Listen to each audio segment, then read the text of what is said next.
What I'm going to describe is the journey that we FICO are on, right? There's a theme that's run through a lot of the presentations the last couple of days that I would sort of distill down to purpose. Yeah, what is our purpose? Why are we doing what we're doing? Why does it matter? So hopefully I can convey a little bit about what we're doing and why we believe it matters. I am an engineer, so sorry, there may be, it may be a bit of mechanics in here as we go along. Sorry, but there you have it.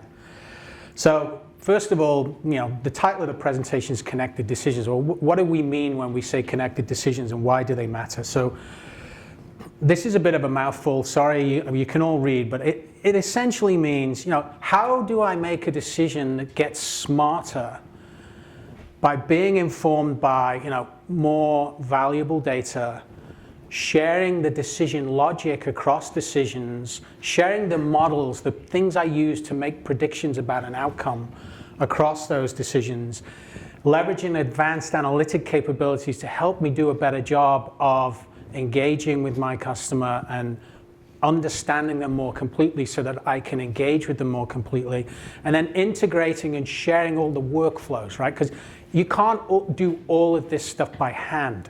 Yeah, it's just simply not cost effective to do that. So you need to automate and integrate. And when we talk about connection, integrated and connection and connected are very similar words, but there's subtle differences, right? Connection means bringing disparate things together, and integrated means bringing things together to create a whole thing. So we think of these things synonymously. So you may hear me talk about integrated and you may hear me talk about connected, but think of them as the same. All right, let's talk about the why it matters and the true story. Who likes those earrings? Yeah, pretty cool. Here's the true story. Imagine there's a customer who's shopping in a jewelry store, and this customer is buying a gift. In fact, they're buying two gifts for their dear lady wife. And for the first gift, they take out their credit card and they buy a pair of diamond earrings. Pretty expensive diamond earrings. And because of that, their credit card company at the other end obliges them to confirm it's them, right? It's not some fraudster trying to buy jewelry and fence it away. And that's all good, that's okay, right? But you're looking after the customer's interests, you expect that to be the case. Then 2 minutes later, a second transaction occurs. This time it's a debit card that comes out and buys a pair of sapphire earrings. Lo and behold, the same organization, so the same company that issued the credit card is also holding the checking account for this customer, obliges that customer yet again to confirm their identity, and informs the customer that the reason that they pulled them is, we have a policy that you cannot spend more than X $1,000 in a single debit card transaction. How is the customer expected to remember all of that, right? So there's a couple of decisions going on here, right? There's a fraud detection decision. Is it the customer making these purchases? I want to validate that. There's also a credit risk decision, right? Can this customer afford to pay for these things that they're about to buy on their credit card, or do they have money in the bank to cover the expenditure on the debit card? But no connection in this particular story had been made between the credit card transaction and the debit card transaction, despite the fact it was the same customer, the same bank, the same store, 2 minutes apart. Nobody looked to see how much money did the guy have in his checking account. Nobody even thought about the fact that, well, why did two cards get used anyway? Why didn't the guy just try and buy both things on the credit card? And so there's a lot of important and relevant information here that just was not leveraged, that led to, quite frankly, a shitty customer experience. Yeah? There was another connection here as well, which the gentleman that just spoke, I hope you'll find this amusing, right? Because guess who the customer was, right? It was me. I'm buying, my wife's birthday is in December, so I'm in the store buying earrings for the birthday, and guess what? My wife loves earrings. More earrings for the Christmas gift. And the reason I used the credit card and then the debit card is I paid my 21-year-old son's semester fees on the credit card the day before because I want the points. So I knew what my open to buy was on the credit card, and I didn't want to go over limit because I didn't want to get stiffed by the credit card company for fees. So the responsible customer that I am, I put the credit card back in the wallet, got the debit card out and bought the second gift and still get dinged. So while this is all going on and I'm deeply embarrassed in the store, you know, I'm handing my cell phone to the guy and he's talking to the credit card company, it's going back and forth. I'm like, geez, you know, red face, people looking at me, you know, English dude, you know, look like Ken Cursor, you know, criminal looking guy. Oh, it's embarrassing, like I was deeply embarrassed. Meanwhile, because we drove into San Francisco and my wife was like, we do this every year. She'll go shopping for my Christmas gift, I'll go shopping for hers. We'll all go back in different ways, you know, hidey hole, hide the stuff in the trunk of the car, and we'll meet at Coletto's for lunch, right, on Union Square. And we had an arranged time to meet, and she's like, he's 10 minutes late. So what does she do? Find my iPhone. Where is the dude? Oh, cool, he's in Tiffany. So I come out there, you know, and the surprise is completely blown. So I walk down, she's got a big shit-eating grin on her face, and I'm like, what's, you know, and she didn't tell me this, of course, till after the fact. So it all was not lost. But hopefully it illustrates the point of, you know, why informing decisions by decisions that have taken place prior and leveraging all the data that's available to you to do that can have a material effect on customer experience. You know, and I'm a sample of one, right? I'm one guy, but here's what happened, right? I banked with this institution, I'm not going to name them, since I was 17 years old.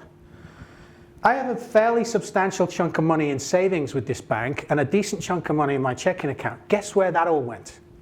It went away from this bank. So that one episode of me having a dissatisfactory customer experience cost these guys a decent six-figure sum in lost capital that they could have used to lend to other people to make a profit. Yeah? So imagine if you did that enough times to enough customers, you know, similar kinds of things, what that can do to the profitability of your organization. Yeah? So forgive me for not using an auto story, but I just wanted to give you a real, true example of what happened and what the consequences were. So obviously, as a product management guy, I want to help any organization, including you guys, make better decisions because it will give you a better relationship with your customers that will give both of you guys, what the term I like to use is reciprocal altruism, a reciprocally altruistic, relationship. You're doing good for each other. And I hope, guys, that's what you're really looking for, right? Do good for me and I'll do good for you. Yeah? First step in all of this, so it gets a little engineering-y mechanical now, and we'll fly through this quickly. Model your decisions. How many of you in this room, show of hands, have modeled the decisions that you make in your organization? And by that I mean written down how you make those decisions. How many of you have done that in pictorial form? Okay, so there's opportunity here for the rest of you guys, yeah? A picture paints 1,000 words. Visual, make it visual. Because if you make it visual, you make it easier to understand. And there just happens to be a formal way to do this, right? A number of years ago, there was a business process modeling notation was introduced that allowed organizations to visually draw out their business processes so they could understand where those business processes could be improved. And inside of that were all of the decisions that got made. And the things got mixed. And what happened as a consequence of that is that decisioning logic kind of got trapped in a siloed business process. So it couldn't be understood in the context of other decisions that you're going to make for the same human being. So we've worked with the object management group, the sort of standards body, and created this thing called the decision modeling notation. so that you can now draw out your decisions. You can understand what data is involved in making those decisions, what decision assets you're using, so predictive models, business rules, etc., and what the knowledge sources are that inform those decisions, which people in which department, whether that's automatic or manual and so on and such like. In doing that, you massively improve your chance of understanding where the opportunity to improve that decision is. So going back to my credit debit card example, you could then see that there's nothing in that debit card decision that said, hey, rather than just have this blanket rule that anybody that spends over 5K gets stopped and has to declare themselves and plead for mercy in the jewelry store, let's see how much money the guy's got in his checking account and can he cover it? Oh yeah, he's got plenty enough in his checking account to cover it, let it go. Yeah? And then you can automate that so you don't disturb me when I'm in a very important moment in life. Yeah? So model. Next one, of course, is data. Use as much data as you can reasonably get at, as much as you can. You've heard the term Lamar said, data hungry. Be data hungry. As data hungry as you can, and have capabilities that look at data not just at rest, not just stuff that sits in big databases idle at rest, but data that's in motion, streaming information, real-time understanding of what's going on. 2 minutes ago, there was a purchase on a credit card. It was in this store. Right now, there's a purchase on a debit card. It's in this store. It's the same individual. Leverage that information. It's streaming data, right? Understand the context of the decision you're making in real time. So obviously have those capabilities for streaming data as well as data at rest. And the B word, big data. All data is big data if you use it effectively, yeah? So a means to get at large volumes of information quickly, inexpensively, and extract the signal from the noise. One of the things we've been doing in that regard, because that stuff's hard, right? It's expensive, there's lots of it, and you've got concerns about liability, yeah? Hey, if I'm holding on to all of this data, what happens if I get breached? What happens if I get a Target done to me, or a T-Mobile done to me, or whatever it may be, yeah? So one of the things we've been doing that can help with that is this thing called contextual profiles, and you heard Scott Zoldi talk about this a little bit yesterday, right? Can I distill down all of this information that's flowing through my organization to get a picture of this customer that I can use ongoing and make it portable across all of these decision points without having to go and grab the whole bucket of data every time and move it anywhere that I want to use it? And you can, and it works, right? So you can keep an ongoing record of where I spend and what I like to buy and how often I go there, et cetera, and use that to inform the next decision in the sequence. And of course, the third step is to analyze. Don't just do everything judgmentally, do things empirically. Use that data to make predictions. And you need to model those things, and obviously given our heritage, we're a 60-year-old analytics company, we bring to bear a lot of capabilities around predicting customer behavior that can help you power those decisions. We don't just do that inside, we're not a closed system, we're not Apple or thank you. We have things like open source R capabilities, we allow other analytic tools to play nice in our sandpit. We also, if you're not deeply into the analytic development, we have automated means to help you make those models. So machine learning for business analysts, it's all in the cloud. If you really do have a large team of data scientists or even a small team of data scientists and you want to get in there and get into the nitty-gritty, we can provide those capabilities as well. Most data today is unstructured. And there is huge opportunity in unstructured data. So you heard that talked about yesterday, right? Video, voice, notes. Scott used the example of collector notes. Yeah? There's a wealth of information that you can mine from that data that can help you better understand the customer's situation and make a better decision. And understand the connection between those people and things, people and this. So imagine in my example, had that bank been able to geolocate my phone, and know that at any given time, I think somebody used the stat yesterday, we're never more than an arm's length away from our phone. So if my phone's in the same store as my card, what's the likelihood I've had my card stolen and my phone stolen? It's pretty low, right? So you could have saved the trouble of forcing me to declare who I am just by saying, hey, his phone's within, no inches of where he is, let it go. Then, of course, decide. So you guys are making many millions and billions of operational decisions each and every day, yeah? Each and every day. You can't make all of those by the human hand. You have to automate them, and therefore you have to automate that decision logic in a way that makes it easy to understand and easy to defend. Because whether you like it or not, guys, the regulators are coming, yeah? And they will come in and they will want to know how you are making that decision. And in fact, more important than the regulators, your customers will want to know, how are you making this? How did you decide to let me borrow this much and not this much?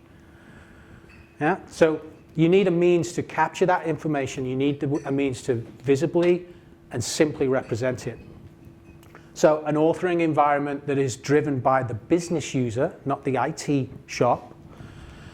So you can develop more intelligent strategies for the customer. And as Lamar talked about yesterday, now one of the most used metaphors in decision making is the decision tree, because it's easy for anyone to understand. Well, if that happens, go and do this, and then what about this, and if that happens, else, and so on. So use data-driven decision trees to inform the decisions that you make, the logic that you make. So far so good. We've modeled our decisions so we can understand the connections between them. We've gotten at as much data as we can get at that isn't just the data that sits at rest, but the data that moves in stream and therefore is present and current to the context of the decision we're trying to make. We've made predictions about the outcome of what we're about to do, so we can use that to inform our decision. We've created that decisioning logic in a simple, business user-friendly, regulator-friendly form, and we're partway there. But then you've got to simulate. You've got to ask, what if? What if I do this? What if I deploy this decision? What might happen? Not enough simulation goes on in decision making today. Not enough what-if analysis. It's a, let's try it out and we'll see. The trying it out, you won't get another moment with that customer to get it right. So simulate, simulate, simulate. And having then simulated, optimize. And that was talked about yesterday, right? How do I, given all of my business constraints, and a great collections example, Jim, that I've got a certain number of agents on the floor. I've got a certain number of times that I can call before I start to tick them off. I've got a certain window of opportunity to actually connect with this customer to change the outcome. How do I mathematically optimize all of that so that I choose the optimum operating point, that it's all optimum, but then hit that decision at a place where I get buy-in from all of the stakeholders. And once again, Jim, really thank you for highlighting the importance of how to navigate your own organization to get buy-in to do this. Then execute. And again, you can't execute through human means in all cases because it simply will not scale. And if you do that, you're going to introduce variability in the outcome. We all do different things in different ways. We all say different things at different times. So automate the execution. Now, decision execution happens in the context of a business process. So at minimum, you need the ability to author the workflow that wraps around that decision so that you can have it referenced by the business process. So rapid application development for web and for mobile, not rapid application development for big mainframes sitting in the back office. It's got to be customer facing, it's got to be mobile friendly. And I'll keep hitting on this. Process your decisions in the decision stream, in real time. People don't want to go, personal experience as a car buyer, I do not want this, please, if it's still going on, don't let it happen, I'll never buy another car. I don't want to be there speaking to the agent in the dealership and the old, I'll have to go in the back and speak to my manager bullshit, right? Come on. The data is there. It can be referenced in real time. Use it. Yeah. And then, very importantly, step 8. This is a 12-step program, by the way. I'm not an alcoholic. Engage. And engage means engage through the channel of choice. Yeah? It's this for just about everybody now, right? So be aware of the preferred channel, automate that communication, and by the way, a great side effect of that, and you heard it spoken of yesterday, is you can do that in a very compliant way. Because if you're using automated voice or SMS and you've already captured that decision logic and you're just conveying that logic through execution through the engagement platform, which is what this is, an engagement platform. It's not a phone. It's also a TV. So to the earlier guys' comment, TV, it's a device. Yeah. Then you're not having Dave Lightfoot. Imagine this in a collections context. Yeah. Dave, I used to do this for a little while. I used to call people up and ask for money. Part of my training in an earlier life. And my colleagues at FICO here know that my language can be a little bit colorful. Yeah. From time to time. So what you don't want is to introduce that variability where Lightfoot's had a few too many the night before, he's not feeling great, he's calling the customer to ask for money, and he gets a little ticked off, yeah? Because what happens next is the customer gets even more ticked off, they go and complain to the CFPB, and you're on a fine, right? You're on a $5 million fine. I think one city just got a $5 million fine related to this stuff, and it's going up. Hundreds of millions of dollars. But at some point, people do want to speak to people. There are certain groups that want to speak to a real human. So also have the ability to, through that automated channel, to post-connect to a real person and do that in real time and listen to the conversation as it's going on so that you can then help. You can guide the person who's speaking with the customer. Hey, don't forget to read the mini Miranda. Tell them that you're calling in relation to an unpaid debt. Don't forget to tell them who you are and why you're calling and da-da-da-da-da. So you can prompt that because you're listening, you're understanding, and you can also then understand the customer sentiment. Yeah, Scott talked about that yesterday. What words is the customer using? What tone of voice is the customer speaking? Am I guiding this conversation in towards the right outcome? Then you've got to manage all of this. This is a lot of stuff, right? So you have to have a mechanism to manage all of this. You have to have a means to make it simple to understand because we're all getting older, including my 21-year-old friends here. We're all getting older, guys. You know, I used to have hair and everything. So we may not be around in a few years' time to know why we did something and be able to explain that to other people and be able to continuously improve those decisions. So have a management mechanism that allows the decision authoring experience to be nicely structured so that anyone can step up and go, oh, I understand how you're making those decisions. Because if you do that, then you can start to share understanding across the business and different departments and different decision points. Then you can start to see even better where the opportunities for improvement lie. And another important side effect, if somebody comes in and wants to know how you did that, you've got a consistent way of being able to explain it. So I'm not going to step you through all of this. It's a little detailed. But the other thing that we're doing here is bring experience to bear. So when you work with a partner like us, don't just look for the software, look for the experience. And look for the experience embedded in the software. Yeah? We've been doing this stuff for 60 years. We may have learned a thing or two. So we'll package that up and we'll give that to you in the form of variables that you can use to segment the decision logic, action types that you could use that give you a good outcome, predictive models that you can put in there that will inform what might happen so you can then use that to inform the decision that you're going to make. And we've used the term there, configuration packages. And the beauty of this structure then is, as we get smarter, we can ship you new configuration packages. Yeah? So as our experience and learning grows, so does yours. And it's easy to consume because it's all in a nice, neat structure. Almost there.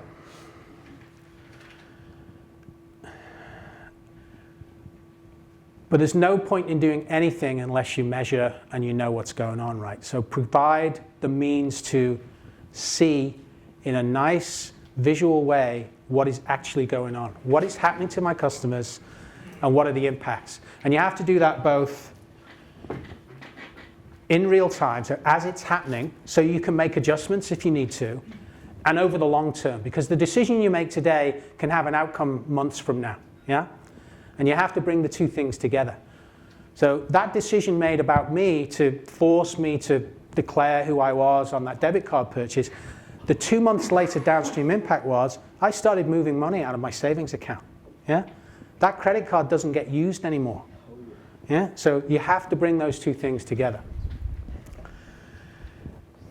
Almost there. We all work in a fairly heavily regulated industry, yeah? We have to be able to govern all of this. And there are 3 needs in this regard, right? There's an inventory of all your stuff. What decisions am I making? What am I using to make those decisions? What models am I using to inform those decisions? You need that all under governance for 2 reasons. 1, to protect yourselves, and 2, so that you can then start to share those assets across different decision points and not continuously have to reinvent the wheel. And if you start sharing those assets, then you will start to make more consistent decisions in relation to your customers, and therefore a more consistent customer experience, which I think we would all like that, right? We don't want the bank or the auto dealer to not know who I am. We talked about that this morning in the sort of car buying experience. You need workflow management associated with all of that. Who did what to whom when? Why did we make this decision? Why did we choose to go down this path? So that you can then capture the institutional memory and leverage that in the future to improve the way you manage your customers. And validate and analyze all of this, right? Who is checking that somebody isn't just going off the leash and doing something with a group of customers that isn't validated against the purpose of your organization and what you're trying to achieve with this group of customers. And centralize all of that. And then finally, connect. So I've just given you the cycle, if you will, of decisioning, the discipline of decision management. And it starts with modeling the decision, and it goes from data through analyzing, deciding, simulating, optimizing, executing, engaging, managing, but connect. So deal with each decision, but then look at how those decisions relate to one another. And you've got the means to do that if you've modeled those decisions, a consistent way to look at data and understand what that data means and what the signal is within that data, and a shared repository, a shared means to use decision assets across the different decision points with the customer. And if you do that, you will get more value sooner. You'll put more hands in the business user, and our job as business users is to be the customer advocate. Get inside the head of the customer, and then don't let something slip in the translation of what we know we need to do and a handoff to an IT shop who will then code something that doesn't actually get at what you were after. So it's got to be under business user control, and really importantly, you set yourself up for continuous improvement, because things will change. That's the one certainty. So that's kind of the journey we're on here, right? Is to bring data, decisions, and actions into closer alignment so that you can, this is like the bullshit marketing phrase. Sorry guys, I have a 21, 22-year-old son, so I'm 19, by the way, just up here at least. Bring these data, bring these decisions, bring these actions into closer alignment so that you can integrate and connect these decisions for more value in the relationship that you have with your customers. This is our purpose. This is what we're here to do as an organization. And hopefully I've described the things that are going to enable that. And by the way, it is all integrated. And by the way, no, you don't have to do it all at once, right?